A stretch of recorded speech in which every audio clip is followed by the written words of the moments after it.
குர்ஆன்ல அல்லாஹ் ரப்பல் ஆலமீன் சொல்றார் வஸ்பிர் நஃப்ஸக மஅல்லதீன யதுஊன ரப்பஹும் பில்கதாத்தி வல் அஷி யுரீதுன வஜ்ஹஹு. அல்லாஹ்வுடைய தூதருக்கு அல்லாஹ் சொல்லும்போது காலையிலும் மாலையிலும் அல்லாஹ்வை நினைவு கூர்ந்து அல்லாஹ்வுடைய முகத்தை நாடு இருக்கக்கூடிய மக்களோடு உங்களை நீங்க ஆக்கிக் கொள்ளுங்க நபியே. அல்லாஹ்வுடைய நினைவை விட்டு தொலைந்து உலகத்துடைய மனோயிச்சைகள்ல, உலக ஆசைகள்ல, உலகத்துடைய இன்பங்கள் இருக்கக்கூடியவனோட, அது வீணான காரியத்தில் இருக்கக்கூடியவனோட நட்பாக்கிக் கொள்ளாதீங்க. அது உங்களுக்கு எதையும் பிரயோஜனம் அளிக்காது. ஒரு அல்லாஹ்வுடைய மார்க்கத்தில் இருக்கக்கூடிய ஒரு மனிதன் 2 நண்பர்களை பக்கத்திலே வச்சிருப்பான். அதான் உண்மையான நட்பும் கூட.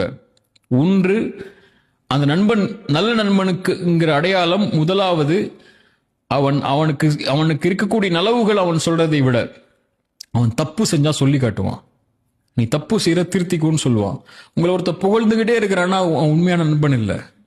உங்க தவற சொல்றவன் மட்டும்தான் உங்களுடைய உண்மையான நண்பன். அவனை நீங்க பக்கத்துல வச்சுக்கோங்க. அதான் உங்க வாழ்க்கையை அடுத்த கட்டத்துக்கு கொண்டு போகும். நீ என்ன பண்ணாலும் நல்லதாண்டா பண்ற மச்சான், நீ உன்ன மாதிரி இருக்குமா, நீ தாண்டா, உன்னை தவிர யாரான்னு சொல்லிட்டு அவன் சொல்லுவான்ல, அவன் உங்க நல்ல நண்பன் இல்ல. தப்பு செய்யும் போது தப்பான பாதையில போற, இது தப்பு, இதை விடு அப்படின்னு சொல்லுவான்ல, அவனை தேர்ந்தெடுத்துக்கோங்க. 2வது, இன்பமான நேரத்தில் எல்லாமே இருக்கும்போது உங்களோட இருக்கிறவனை விட நீங்க நஷ்டத்திலையும் கஷ்டத்திலையும் பிரச்சனைகள்லையும் இருளையும் இருக்கும்போது நான் இருக்கவா, உன் காரியத்தை நான் லேசாக்கிறவான்னு சொல்லி உங்களுக்கு கரம் கொடுக்குறான்ல, அந்த நண்பனை தேர்ந்தெடுத்துக்கோங்க. அது ரொம்ப கஷ்டம்.